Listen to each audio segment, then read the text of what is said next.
오늘 창세기 22장 13절에서 14절 말씀 여호와의 이레라는 제목으로 많은 은혜 받으시기를 바랍니다.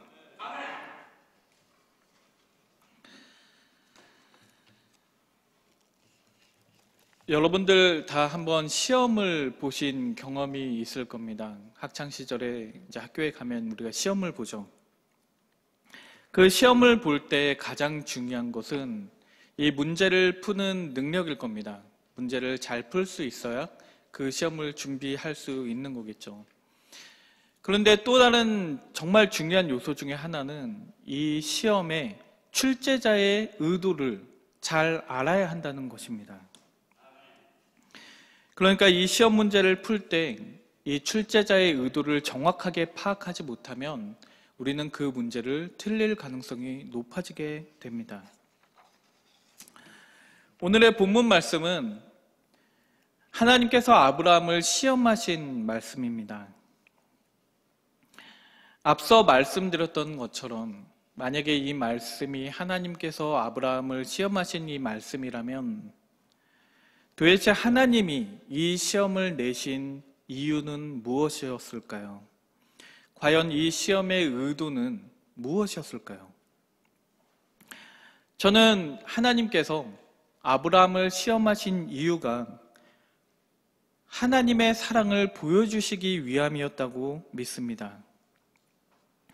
오늘 말씀을 통해서 하나님의 사랑을 확인하고 또 은혜 받으시는 시간 되시기를 주의 이름으로 축원합니다.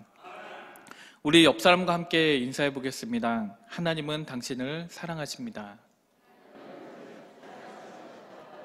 하나님은 당신을 사랑하십니다. 오늘 본문의 말씀은 다들 많이 읽어본 이야기고 널리 알려져 있는 이야기입니다. 아주 단순한 이야기 구조로 되어 있어요. 모든 이야기의 시작은 하나님께서 아브라함을 시험하시고 그걸 시험으로 인해서 생긴 모든 일련의 사건들을 나열하는 것이 이 말씀입니다. 시험은 하나님께서 아브라함에게 그 이삭을 번제로 바치라는 거였어요. 그래서 아브라함은 이 두 종을 데리고 이삭과 함께 모리아 산으로 갑니다. 그리고 3일째에 그곳 근처에 도착했던 것 같아요. 그래서 그곳에 도착한 후에 아브라함이 이제 이 종들은 거기에서 잠시 머물라고 하고 나귀도 머물게 하고 이삭과 함께 그 번제에 쓰일 나무를 이삭에게 지운 다음에 산을 올라갑니다. 이 성경 신학자들의 연구에 따르면 이 모리아 산은 굉장히 나무가 많다고 해요. 그래서 번제에 쓰일 나무를 따로 준비해서 갈 필요는 없었을 거라고 하더라고요. 적어도 그 시대에 모리아 산에 나무가 없었다 하더라도 그 주변엔 계속 나무가 자라는 지역들이 많이 있다고 합니다. 그러니까 아브라함은 굳이 나무를 준비해서 간 것입니다. 굳이 나무를 쪼개고 그것을 준비해서 갔어요. 그런데 이삭이 볼 때는 아버지의 준비가 완벽하지 않았습니다. 이 아브라함이 모든 준비를 마치지 않은 것처럼 보였어요. 왜냐하면 거기에 제사에 쓰일 제물이 없었거든요. 그래서 이삭이 아브라함에게 물어봅니다. 아버지, 제사를 지내려고 하는데 제사에 쓰일 제물은 어디에 있습니까? 그랬더니 아브라함이 이삭에게 뭐라고 하냐면 이 제물은 하나님께서 친히 준비하실 것이다 라고 말씀합니다. 그리고 나서 아브라함이 무슨 행동을 하냐면 이삭을 결박하고 그 단 위에 올려요. 그리고 그 이삭을 죽이려고 하는 그 찰나에 여호와의 사자가 말씀을 하십니다. 아브라함아, 아브라함아, 그 아이에게 손대지 말아라. 아무것도 하지 말아라. 이제 내가 내 독자 이삭을 나에게 바칠 정도로 네가 여호와를 경외하는 것을 내가 이제 알겠다. 그렇게 말씀을 하십니다. 그리고 나서 아브라함이 눈을 들어서 다른 데를 보니까 순양이 수풀에 걸려서 못 움직이고 있는 거예요. 그래서 아브라함이 그 순양을 가져다가 하나님께 번제로 드리고 그 땅을 여호와 이레라고 부르게 됩니다. 아주 간단한 내용이고 많이 알려진 이 이야기는 그냥 읽으면 잘 모르지만 자세히 읽어보면 굉장히 재밌는 부분이 있어요. 이 이야기 말씀이 아주 덤덤하게 흘러간다는 것이 재미있습니다. 이 말씀은 아브라함의 심정에 대해서 기록하지 않았어요. 아브라함이 어떤 심정으로 그곳에 갔는지, 아브라함이 그 번제를 드리라는 그 하나님의 명령을 들었을 때 어떤 마음이었는지, 이삭이 어떤 마음을 가지고 아버지가 자기를 결박하고 번제 위에 올릴 때 그 순순히 순종하면서 거기에 올라갔을 때 그 이삭의 마음을 성경은 자세히 기록하지 않습니다. 다만 성경이 기록하고 있는 것은 아브라함이 어떻게 행동했고 이삭이 어떻게 행동했는지만 기록하고 있는 것입니다. 그래서 이 말씀을 읽다 보면 아마 누구나 떠오르게 될 질문일 거예요. 과연 도대체 하나님은 왜 이런 시험을 하시는가? 왜 굳이 이렇게 어려운 자기 아들을 제물로 바치라는 시험을 하시는 걸까? 시험을 풀 때 가장 중요한 것이 이 출제자의 의도를 아는 것이 중요하다면 과연 하나님의 의도는 무엇이었을까? 아마도 아브라함도 하나님의 의도를 완전히 파악하지는 못했을 겁니다. 그렇지만 의도를 모른다고 해도 아브라함은 나름대로의 자기의 대답을 내려야 했어요. 그래서 아브라함은 이 대답을 하나님께서 내신 그 시험에 대한 답을 오히려 하나님에게 다시 넘김으로써 이 대답을 합니다. 왜냐하면 아브라함은 하나님의 약속을 믿었기 때문이에요. 창세기 15장 4절에서 5절 말씀을 보면 제가 읽겠습니다. 이렇게 말씀하십니다.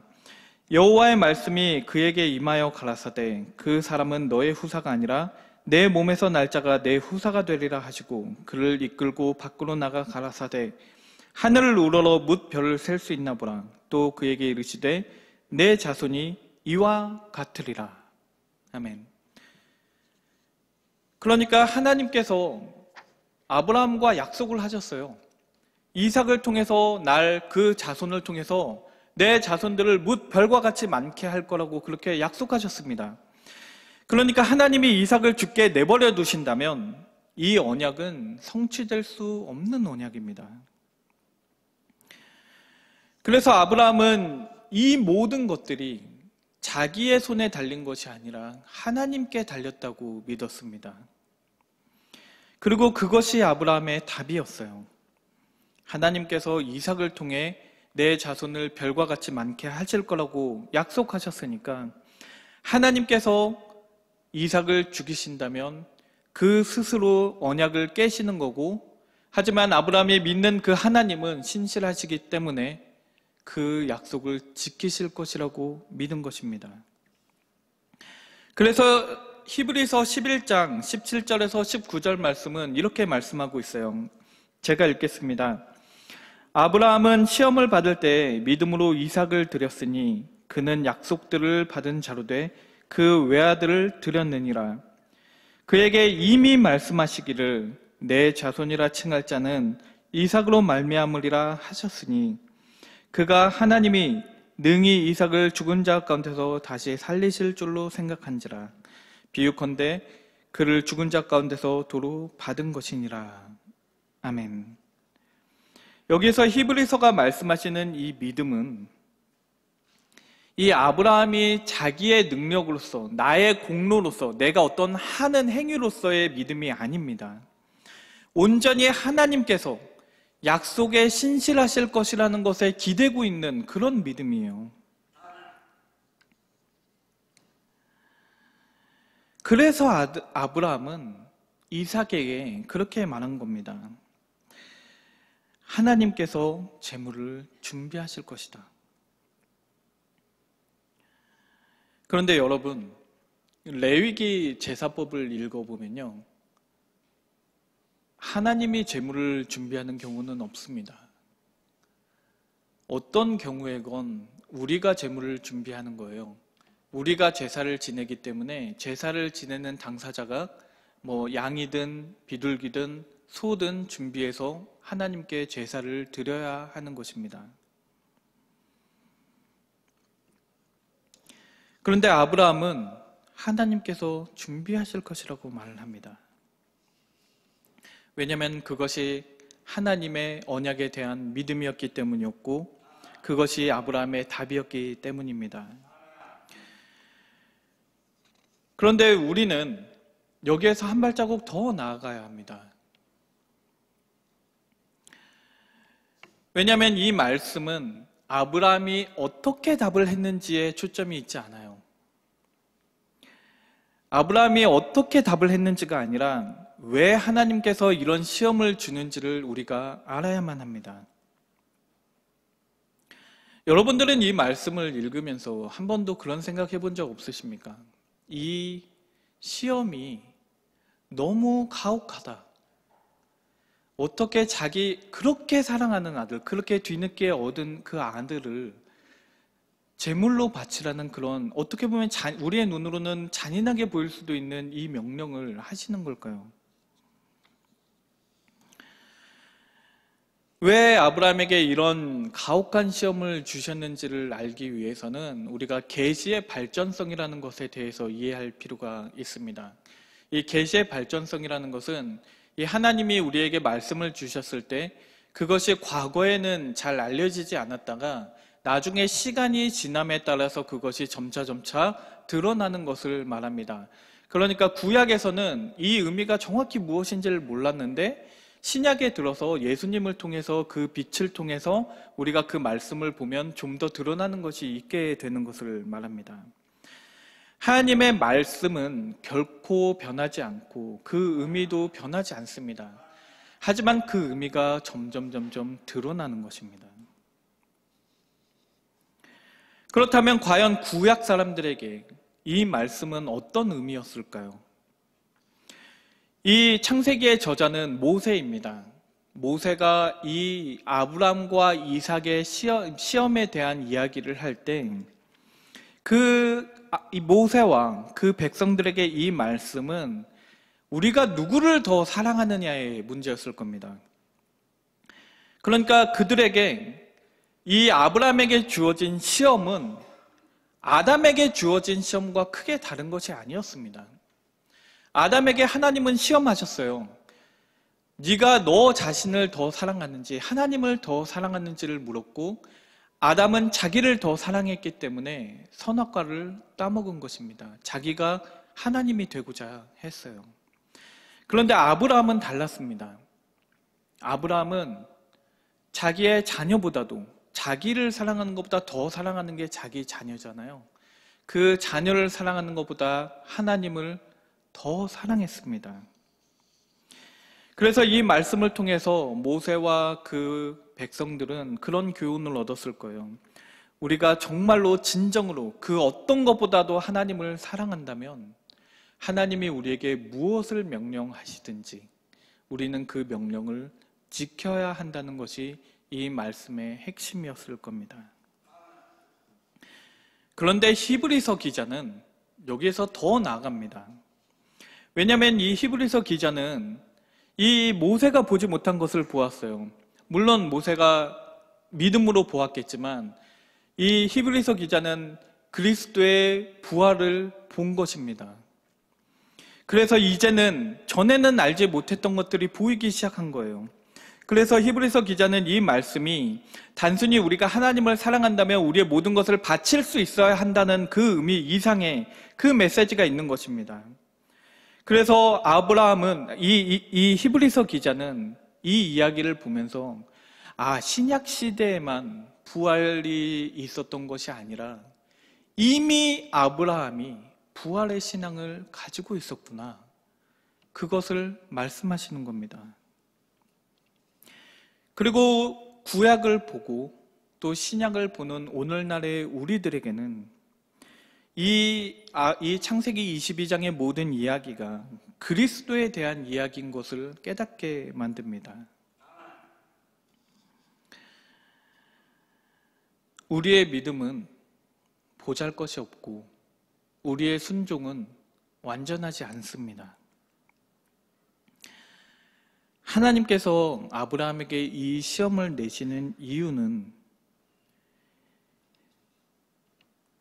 오늘날 우리에게 하나님께서 얼마나 우리를 사랑하시는지 알게 하기 위해서 내신 시험입니다. 그러니까 우리에게 이 믿음이, 이 순종이 얼마나 어려운 것인지 알겠냐고 되묻고 계시는 겁니다. 결국 이 말씀, 창세기 22장의 핵심은 아브라함의 순종이나 아브라함의 믿음이나 이삭의 순종에 있는 것이 아니라 하나님의 준비하심, 여호와 이레에 있습니다. 우리의 아브라함의 믿음과 순종은 온전하게 여호와 이레에 근거한 믿음이에요. 그리고 이 여호와 이레는 온전하게 그리스도의 십자가에 근거하고 있습니다. 이 오늘 창세기 말씀과 예수님의 십자가 사이의 연관성은 아주 명확하게 드러납니다. 이삭을 번제로 드리라고 했던 이 모리아 땅은 솔로몬의 성전이 지어진 곳이에요. 그리고 히브리서 13장 12절을 보면 예수도 자기 피로써 백성을 거룩하게 하려고 그 성문 밖에서 고난을 받으셨다고 기록하고 있습니다. 이삭이 자기의 번제에 쓰일 자기 나무를 지고 그 산을 올라갔던 것처럼 요한복음 19장 17절에 보면 예수님께서는 자기의 십자가를 지시고 산에 오르십니다. 그리고 이삭이 아브라함이 그를 결박하고 제단 위에 올릴 때처럼 예수님께서는 마태복음 26장 39절에서 내 아버지여 만일 할만하시거든 이 잔을 내게서 지나가게 하옵소서.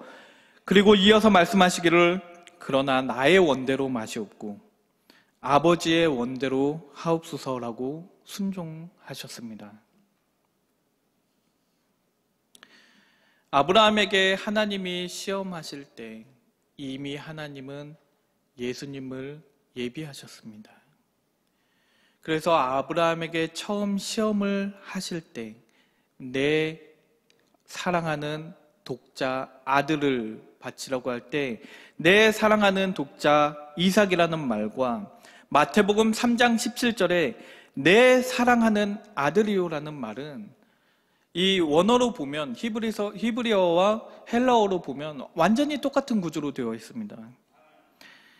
그러니까 창세기에서는 너의 사랑하는 너의 독생자라고 이야기를 했고 마태복음에서는 나의 사랑하는 아들, 나의 사랑하는 나의 아들이라고 그렇게 말하고 있는 겁니다. 그러니까 오늘 우리가 이 말씀을 읽으면서 아브라함에게 이삭이 얼마나 사랑스러운 아들이었는지를 깨달으신다면 이 시험이 얼마나 가혹한 건지를 여러분들이 깨달으신다면 하나님께서 나의 사랑하는 나의 아들을 십자가에 못 박혀 죽게 하시는 것이 얼마나 가혹한 것이었는지를 알 수 있게 됩니다. 예수님께서 십자가에 올라 매달리셨을 때 여러분은 하나님의 심정을 헤아릴 수 있습니까? 이삭이 죽기 전에 하나님은 손끝도 대지 말라고 그렇게 말씀하셨지만 예수님이 돌아가실 때 하나님은 침묵하십니다. 마치 창세기 본문에서 아브라함의 심정이 드러나지 않는 것과 같아요. 하나님은 하나님의 감정을 드러내지 않으십니다.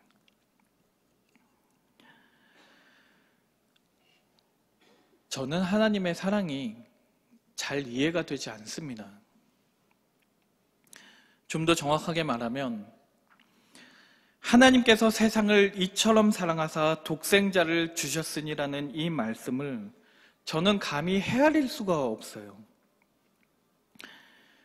그리고 이 이해할 수 없는 사랑, 하나님의 이해할 수 없는 사랑이 오늘 이 말씀을 주신 이유입니다. 말씀드렸던 것처럼 아브라함에게 이삭을 바치라는 그 가혹한 시험을 하실 때 그 시험의 답은 하나님만이 할 수 있는 것이었습니다. 그리고 예수님께서는 십자가 나무를 지시고 산에 오르셨고 이삭을 대신하여 죽은 어린 양이 되심으로 답을 하셨습니다. 제가 이제 완전히 한국에 돌아와서 처음 설교를 하는 건데요.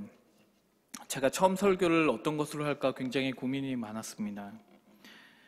그런데 이 바울이 자기의 교회 성도들에게 꼭 전하고 싶었던 말씀이 있었는데 저와 그것이 너무 마음이 같아서 그 말씀을 준비했습니다. 우리 에베소서 3장 18절에서 19절 말씀인데 우리 함께 읽어볼까요?